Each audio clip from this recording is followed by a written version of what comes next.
Welcome back, dear friends, to one more highlight on the book Action and Reaction. Today, Kirsten and I will be discussing chapter 18, entitled Collective Expiations.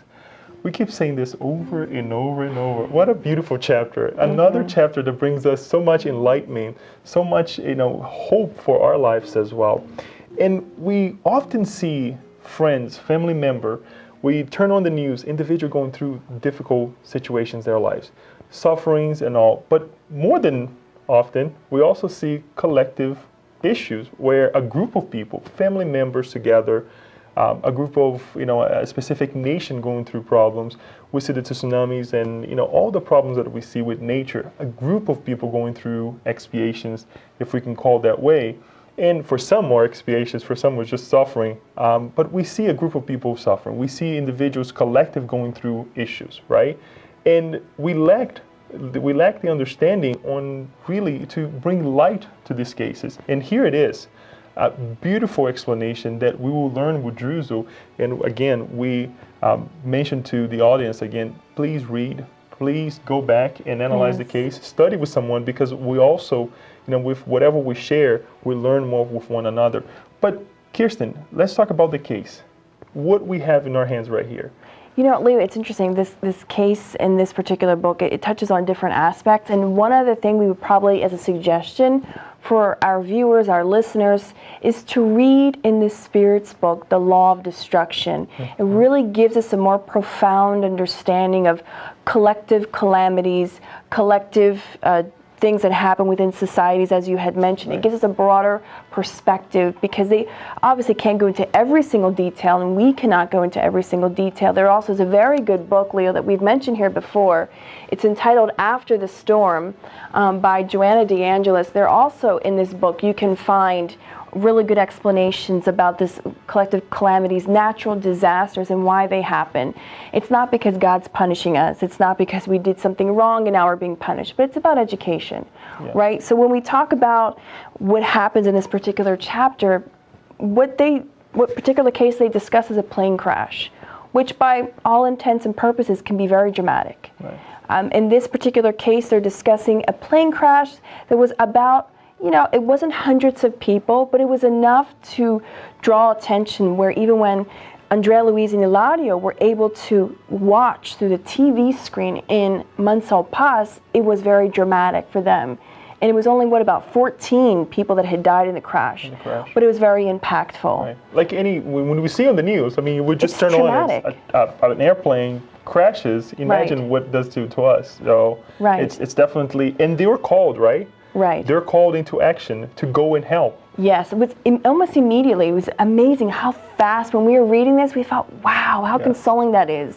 So when we look at collective calamities, natural disasters that happen, the good spirits, they are well aware of it, they know what's going on, and they are for sure, they are helping, they're aiding, before we even think about let's call 911. The good spirits are already there. They have what they call the eyewitness news. In the spirit realm. It's amazing because it's fascinating. So we recommend you to go and read this chapter because it's amazing. You will be astonished.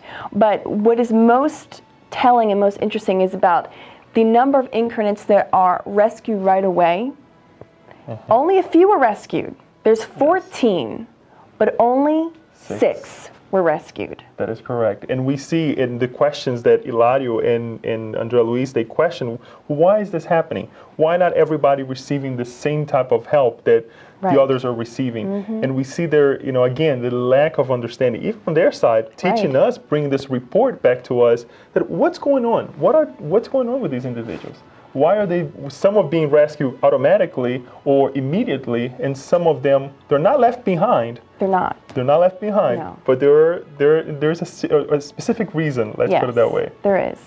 So Silas says that each one is given help, and he uses the word indiscriminately, which means without any discrimination. It doesn't matter what that particular person had lived in their life, the good spirits go help them. But the problem is not that. The problem is not the good spirits being there.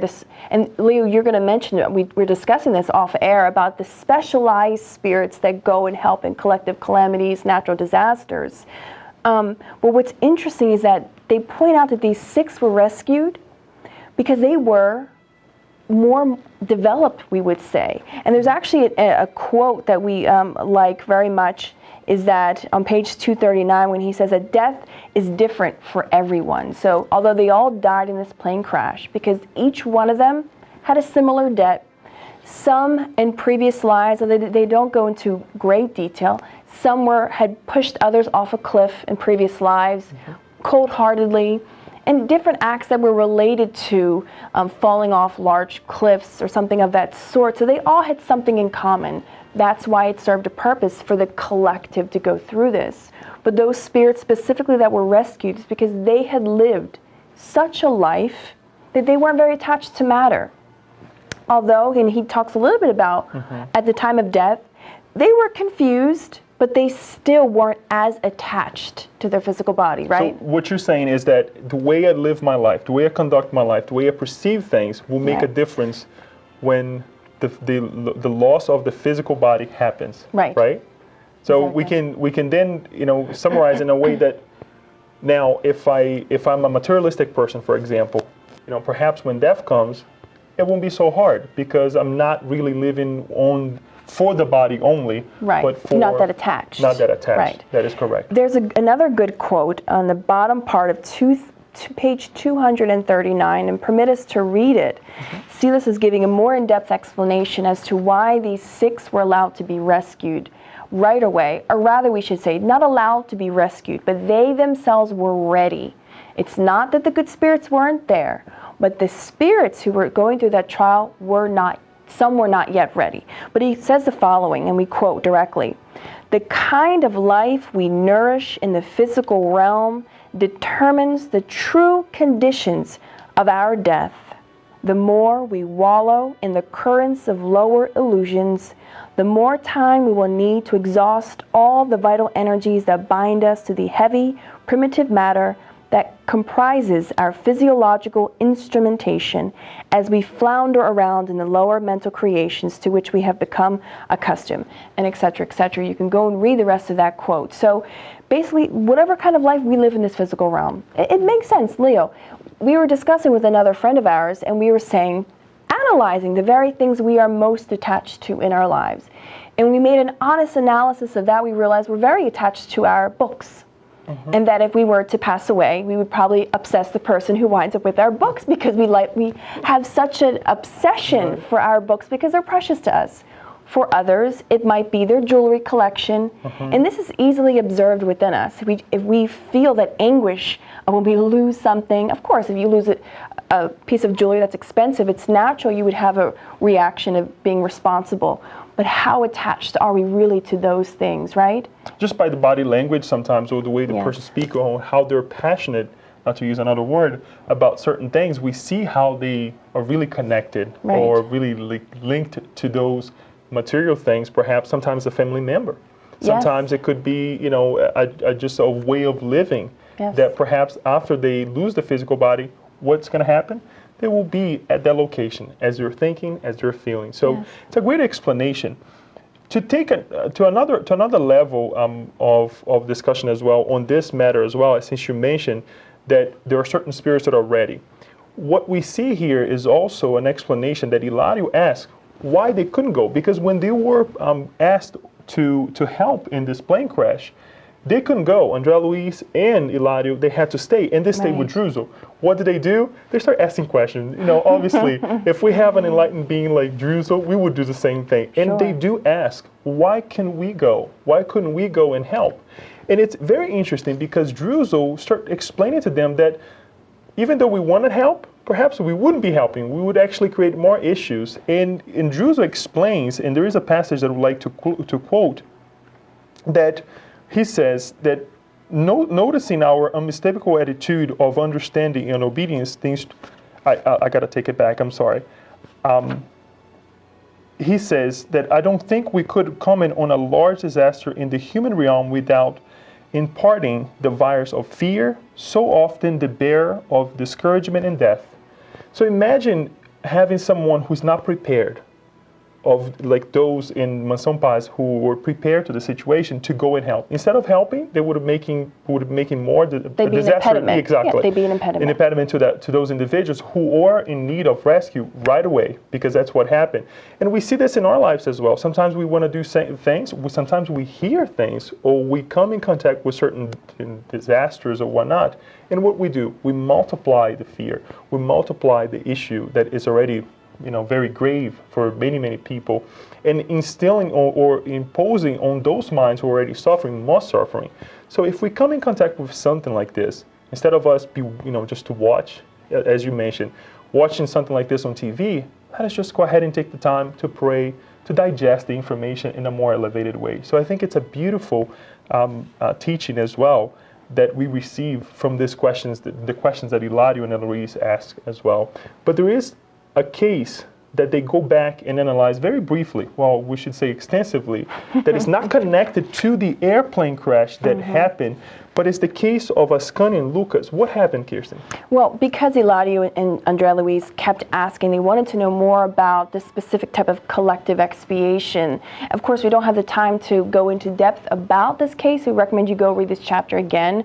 But they talk about these noble spirits that are working hard in the spirit realm, and they're constantly, over periods of time, they're ascending to higher levels, we would say higher colonies, but they reach an impasse, these two friends, where they're constantly working and charitable and really following all the laws of God, but yet they aren't allowed passage to a higher realm. Finally, after much time, they go through this sort of, we would say, they make an appeal to higher spirituality to find out why. Long story short is that they are given the opportunity to sort of do a regression therapy back to the 15th century, where they did a gravest error. And we won't tell you what it is because you have to read the chapter, but it's very dramatic. And once they begin even recalling a little bit of the memory, they say it's enough. They don't even want to remember all the fine details about it. It's enough for them to remember a little bit, that they have so much merit that they are allowed to immediately choose to be reincarnated on the earth in the particular area of aviation to help push progress forward. So not only are they take this opportunity to reincarnate to pay off a debt, but they also want to make their life useful. And they contribute to aviation. Of course, they don't give the actual real names, details. I'm sure, details.